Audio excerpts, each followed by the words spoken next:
नमस्कार, बाखबर देख रहे हैं आप और मैं हूं आपके साथ खुशी व्यास। आज हम चर्चा करेंगे महाकुंभ में हुई भगदड़ पर। जी हां, प्रयागराज में बड़ी व्यवस्थाओं के दावों के बीच चल रहे महाकुंभ को भी आपको बता दें कि इतनी तैयारियों के बाद दुखद हादसे से बचाया नहीं जा सका।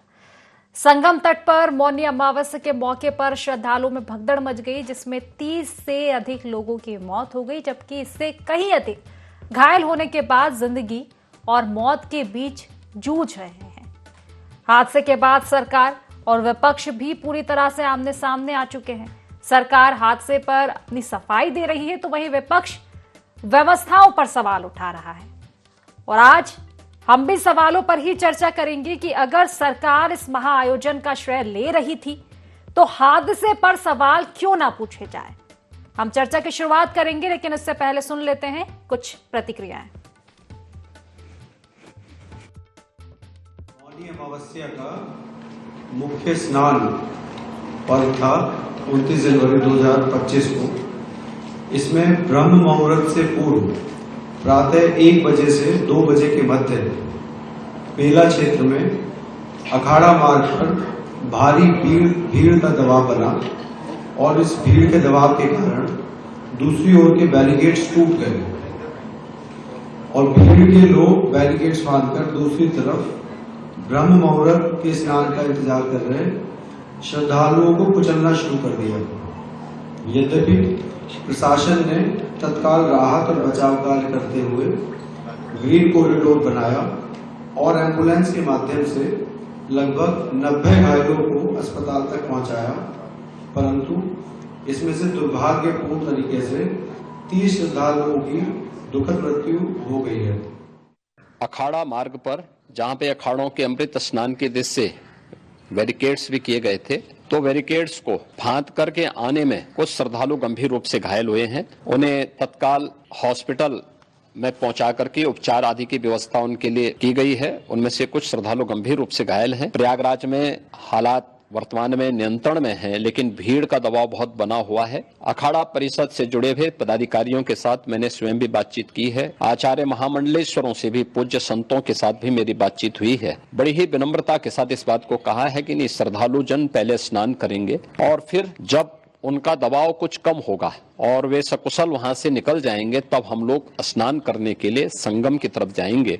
मेरी अपील है पूरे प्रदेशवासियों से, पूरे देशवासियों से और सभी श्रद्धालुओं से भी, सभी पूज्य संतों से भी, कि अफवाह पर कोई ध्यान न दें।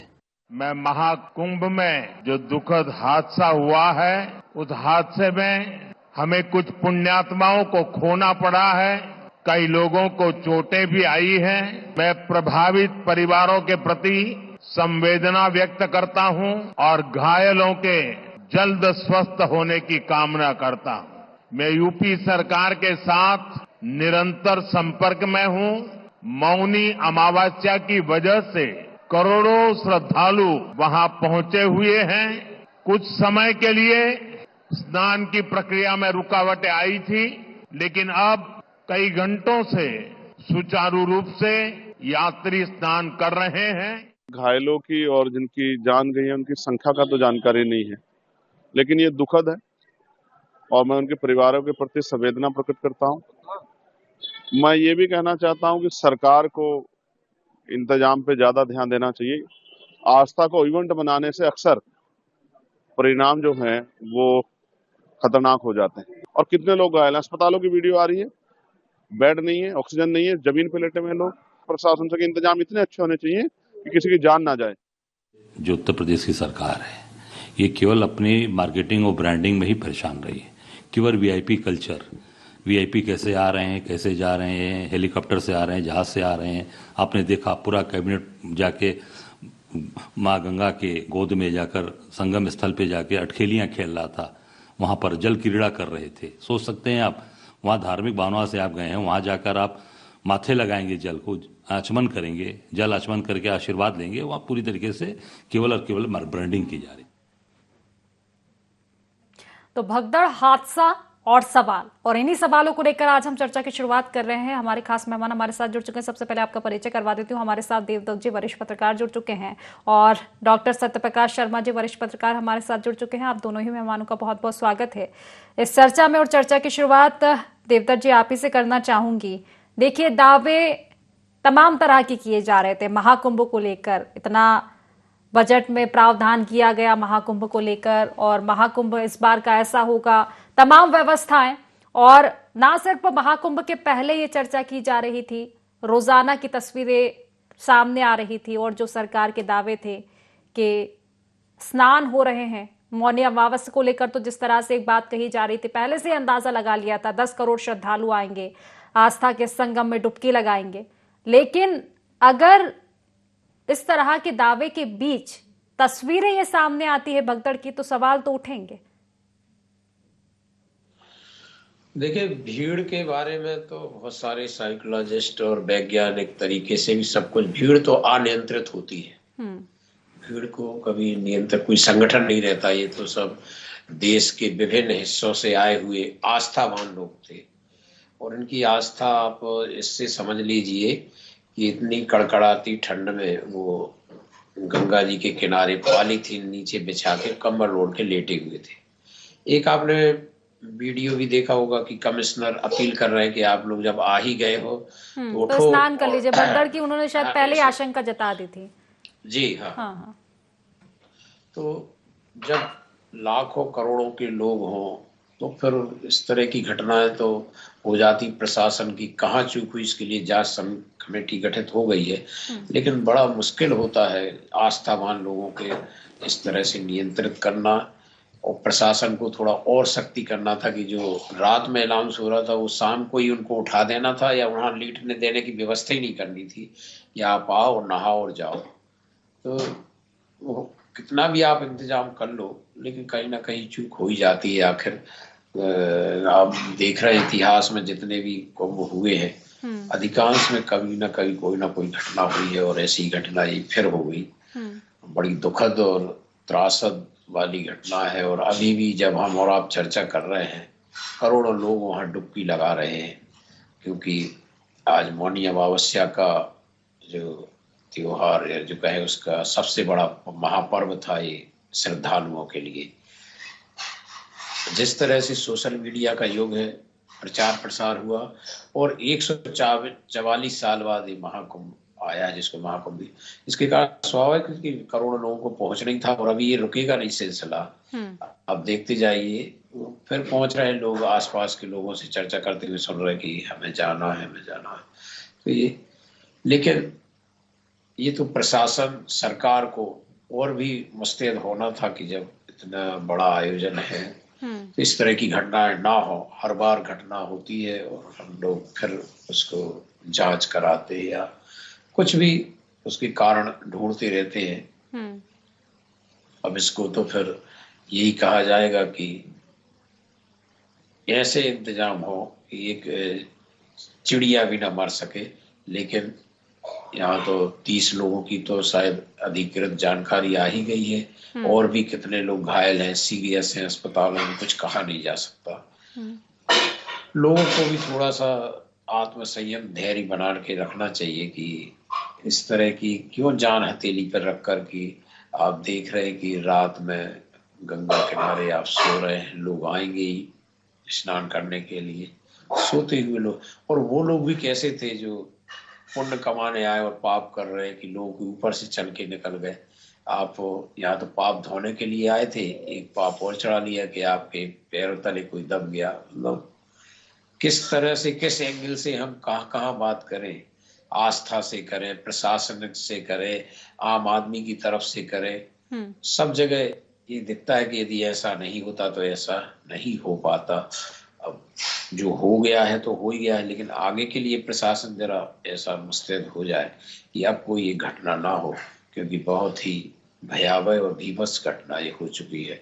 जिनके लोग गए थे गंगा नहाने, कुंभ नहाने, अब वो वापस नहीं आएंगे। उन परिवारों से पूछो कैसे तड़प रहे हैं लोग, कैसे इंतजार कर रहे थे कि ये आएंगे। और जो लोग हैं वहाँ रुके हैं, जैसे किसी के रिश्तेदार कल्पवास कर रहे हैं, तो वो लगातार फोन लगा रहे हैं। वहाँ इतने करोड़ों लोग होने से नेट की व्यवस्था भी चरमराई, बड़ी मुश्किल से बात हो पाती है। अपनों को फोन लगा के कुशल क्षेम पूछ रहे हैं। तो ये भारत जो कहा जाता विविधताओं वाला देश है, ये देखने को मिलता है कि महाकुंभ में कैसे आप अनेकता में एकता जो दिखी है और जो घटना हुई है वो वाकई बेहद दुखद है। निश्चित जी। जो घटना है उसको लेकर तो सिर्फ दुख ही जता सकते हैं देवदत्त जी, लेकिन सबसे बड़ी बात यह है कि जो घटनाएं होती है क्या उनसे सबक लिया जाता है, उसी को लेकर सत्यप्रकाश जी के पास आऊंगे। सत्यप्रकाश जी देखिए, विपक्ष को तो बोलने का मौका मिला है और बोले भी क्यों ना, क्योंकि ये पहले से बोलता आया है विपक्ष के कि इवेंट कहीं ना कहीं सरकार इसको बना रही है, आस्था के नाम पर इवेंट बनाया जा रहा है। और अगर कोई घटना होती है तो इतिहास को भी खंगाला जाता है कि जब बीजेपी की ओर से, सरकार की ओर से, इस तरह राज्य सरकार में बीजेपी है, पहले सपा थी 2013 में जब हमने देखी थी कि स्थिति क्या थी। हालांकि तब भी भगदड़ हुई थी, रेलवे स्टेशन पर हुई थी, लेकिन सवाल तो वहां भी उठाए गए थे। तो अब तो मौका दिया है, सवाल तो उठेंगे कि जब इतना इवेंट पहले ही विपक्ष बोल रहा है, सरकार के ये दावे हैं कि हमने बहुत अच्छी व्यवस्थाएं की है और इन व्यवस्थाओं के बीच में संगम का स्नान जारी है, तो सवाल तो उठेंगे। देखिए, इवेंट क्या, ये तो ग्रैंड रिलीजियस इवेंट है और ये दुनिया का सबसे बड़ा इवेंट है। यहां पर न केवल भारत बल्कि ग्लोबली लोग यहां गैदर्ड होते हैं। जैसा कि स्टेट गवर्नमेंट उत्तर प्रदेश सरकार की बात कर रहा हूं मैं, जो क्लेम कर रही थी, जो दावे कर रही थी कि हम मोर देन 10 करोड़ जो लोग आएंगे, श्रद्धालु आएंगे, उनको व्यवस्था देंगे। इसमें दो चीजें बहुत महत्वपूर्ण हैं। एक तो पर्टिकुलर उस स्थान पर, यानी संगम नोज, जहां पर गंगा यमुना या अदृश्य सरस्वती नदी मिलती है, वहां पर आज के दिन का स्नान करने का बड़ा महत्व होता है। लेकिन प्रायोरिटाइज किसको किया जाना चाहिए? चूंकि ये रिलीजियस फंक्शन है, साधु संतों का कार्यक्रम से शुरुआत है, इसकी सदियों से चला आ रहा है, तो उनको प्रायोरिटी देना ये सरकार की महत्वपूर्ण काम में शामिल होना चाहिए था। हालांकि उस पर्टिकुलर पॉइंट पर जहां पर गैदरिंग की संभावना ज्यादा हो रही थी, तो वहां पर जो मेजर्स लिए जाने चाहिए थे, मुझे लगता वो कहीं ना कहीं लूज हुए हैं, जिसके कारण ये इंसिडेंट घटा है।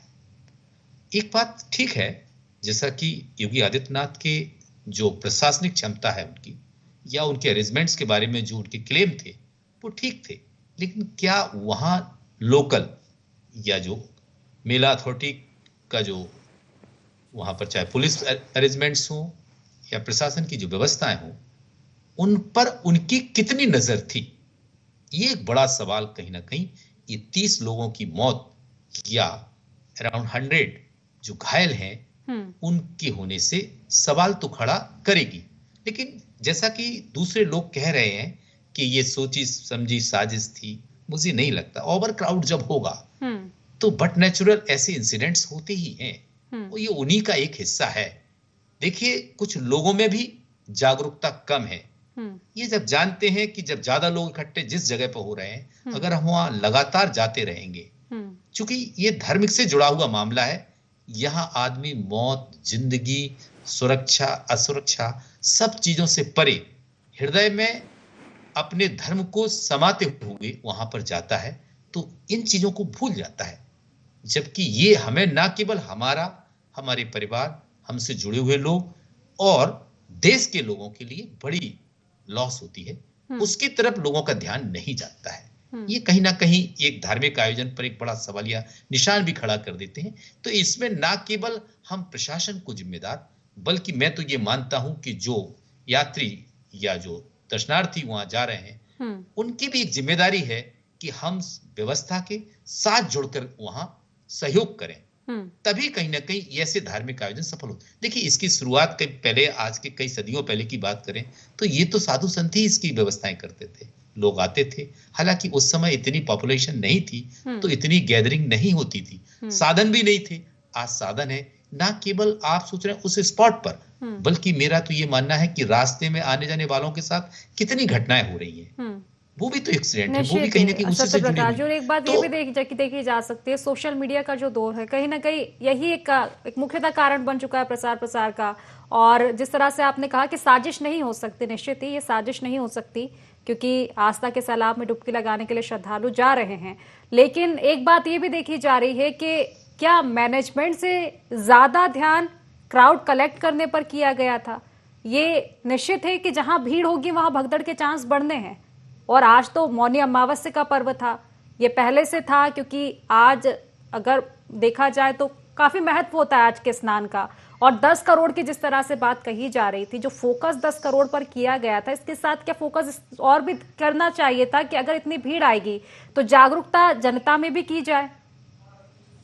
देखिए, एक बात एक्सपेक्टेड बाय द क्राउड, मैं ये नहीं, ये तो आप ही मान के चलिए ये सरकार का आकलन था कि इतने लोग आ सकते हैं। देखिए, इनविटेशन देना, कोई जैसे इतने यहाँ पर 3 लोग पैनलिस्ट हैं, आप एंकर हैं, आप में से किसको इनविटेशन आया है? मुझे तो नहीं आया।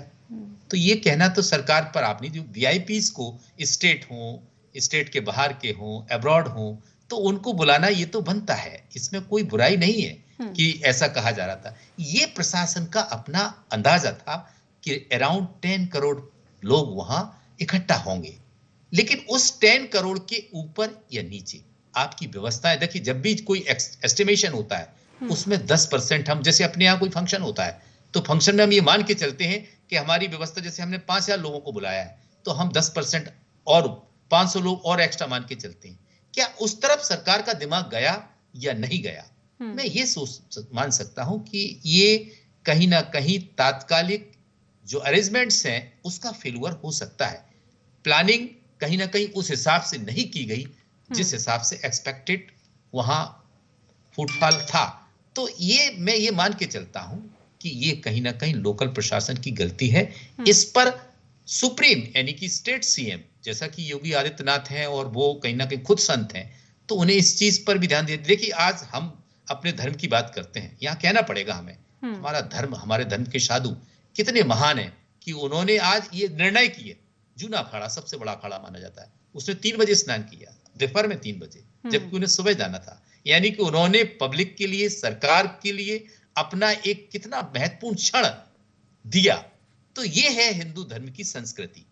ऐसा ही कहीं अगर पब्लिक डोमेन में या लोगों के बीच में ये चीज जाए कि हमें किसको प्रायोरिटाइज करना है, किसको प्रायोरिटी देना है, अगर ये चीज दिमाग में आती तो शायद ऐसी घटनाएं घटित ना हो। देखिए, इसमें ना केवल प्रशासन बल्कि मैं ये मान के चलता हूं कि लोगों के बीच अवेयरनेस की कमी भी एक बड़ा कारण है कि जान कितनी महत्वपूर्ण है, कार्यक्रम कितना महत्वपूर्ण है, उस पर कहीं कोई दाग ना लगे।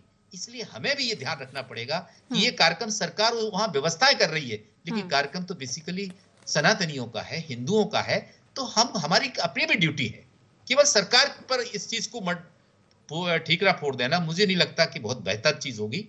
लेकिन ये जरूर है कि जब भी गैदरिंग होगी, जहां भी अव्यवस्था होगी, उसकी जिम्मेदारी वहां के लोकल प्रशासन की, जो अरेंजमेंट में लगे हैं उनके फेल्यूर पर जाती है। निश्चित ही अगर ये आस्था का संगम है तो भागीदारी सबकी होनी चाहिए सामंजस्य को लेकर। देवदत्त जी, देखिए, निश्चित ही अवेयरनेस की तो काफी जरूरत है जनता के बीच भी, क्योंकि इतनी भीड़ वहां पर पहुंच रही है और कहीं ना कहीं आस्था ही दिख रही है लोगों की। लेकिन आस्था किस तरह से आज जो स्थिति देखी गई है कहीं ना कहीं निश्चित ही दर्दनाक है ये हादसा तो। लेकिन इसको लेकर ये भी सवाल उठे जा रहे हैं। देखिए, व्यवस्थाओं पर सवाल निश्चित ही उठने के कारण भी सामने आ रहे हैं। 2-3 कारण हैं। ये बातें सामने आ रही है कि वहां पर जो जनता है 15 से 20 किलोमीटर तो उनको पैदल ही चढ़ना पड़ रहा है। 30 पीपा पुल बने हैं, लेकिन लोगों के लिए केवल 2 ही खोले गए हैं।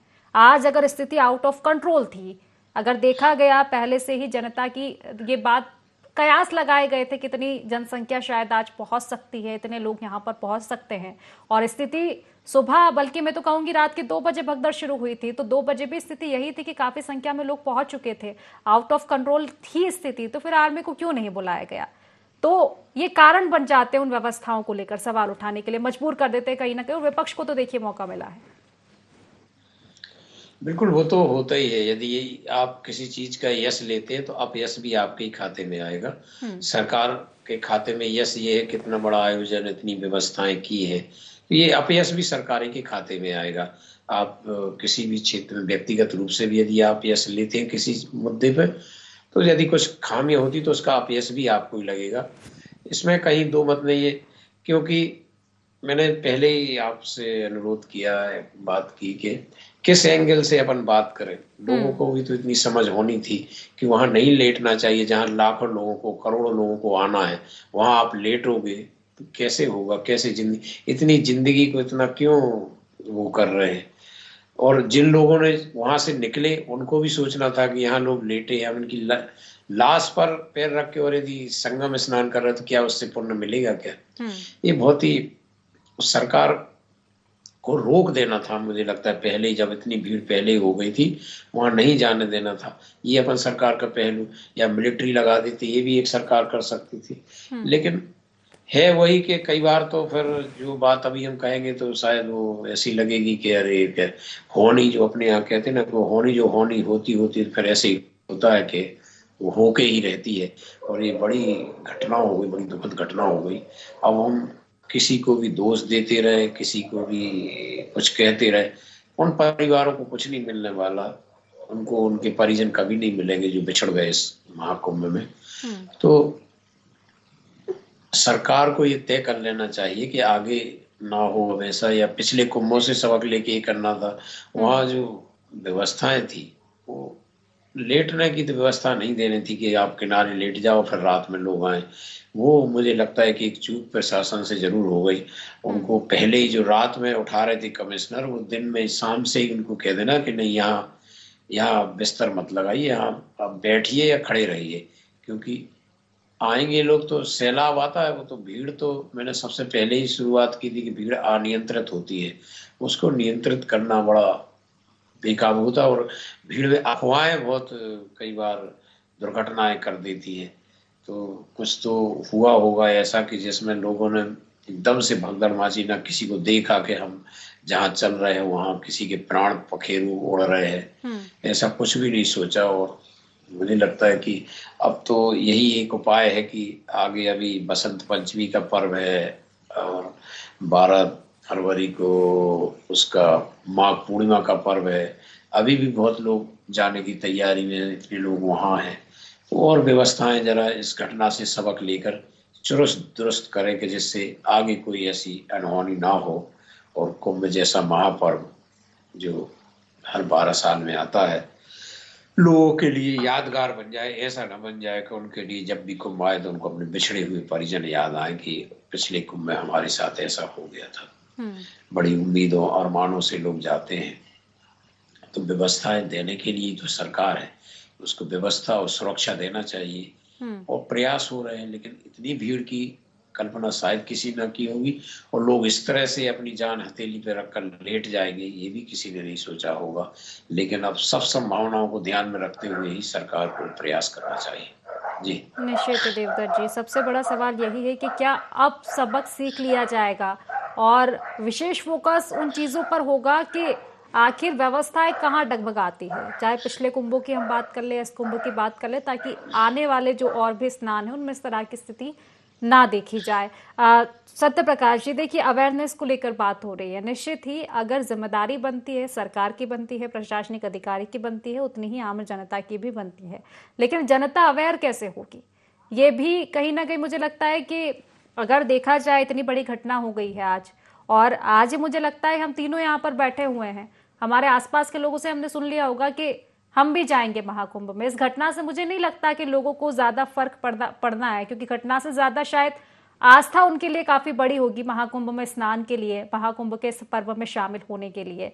तो भीड़ तो अभी भी कहीं ना कहीं बढ़नी ही है, लेकिन भीड़ भगदड़ में ना मचे, ये शायद एक बड़ी चुनौती अब रहने वाली है। क्योंकि मुझे लगता है कि अब सजग तो हो चुकी होगी सरकार भी, प्रशासनिक अधिकारी भी, विशेष तौर पर देवदत्त जी ने भी जिस तरह से जिक्र किया है कि शायद गलती वही हो गई कि जो लोग तट पर लेटे हुए थे उनको समय रहते पहले ही हटा दिया जाता, अनाउंसमेंट पहले ही कर दिया जाता, ताकि सुबह इस तरह की स्थिति ना देखी जाती। देखिए, यहाँ एक चीज का जिक्र हुआ है, मैं उसको क्लैरिफाई करना चाहता हूं। आप लोगों ने कहा कि सेना लगा देनी चाहिए। सेना किसी पब्लिक फंक्शन में नहीं लगाई जाती है। जब कोई कैलामिटी हो, राहत और बचाव की स्थिति हो, जैसे आज ये 30 की मौत के बाद अनकंट्रोल्ड हो जाती पब्लिक, तब सेना लगाई जाती है। मेलों के आयोजनों में ये जिम्मेदारी लोकल प्रशासन की होती है और सेना तो तब लगाई जाती है जब कोई बड़ा हादसा घटित हो जाए, फिर राहत करनी हो तो सेना का प्रोविजन है, सेना बाढ़ में जाती है या कैलामिटी में जाती है या राहत में जाती है या बचाव में जाती है। तो ये सेना पहले से शासन कभी नहीं लगाता है। एक चीज और क्लियर हो जाए। दूसरी चीज मैं आपको क्लियर करना हूं कि अवेयरनेस का मामला है कि सरकार इसमें अवेयरनेस तो लोगों के बीच में होनी चाहिए, लेकिन मेरा कहने का तात्पर्य यह है कि सरकार की अगर बात करती है तो सरकार को अलर्ट होना चाहिए।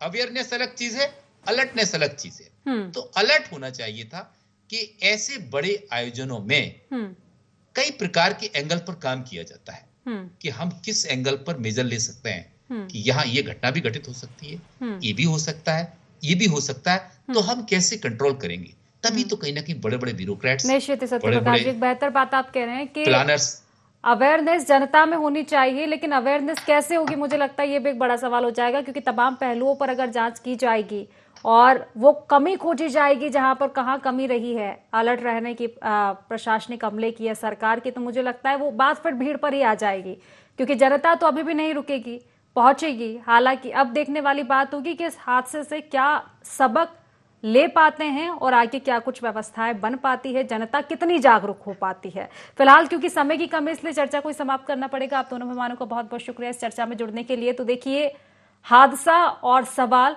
महाकुंभ में अब बन चुके हैं। हादसा हुआ है, 30 लोगों की मौत की पुष्टि हो चुकी है और तमाम तरह के सवाल सरकार पर, प्रशासनिक अमले पर, तमाम व्यवस्थाओं पर, और साथ ही सबसे बड़ा सवाल भी ये कि क्या भीड़ जो भगदड़ में बदली है इसके बाद जनता भी जागरूक हो पाएगी। तमाम तरह के सवाल है। गलती कहाँ हुई इसको लेकर भी एक बड़ा सवाल है, लेकिन क्या ये गलती अब दोहराई जाएगी या इससे सबक लिया जाएगा, ये मुझे लगता है काफी अहम होगा। तो फिलहाल बाखबर में बस इतना ही। आप बने रहिए IND 24 के साथ। नमस्कार।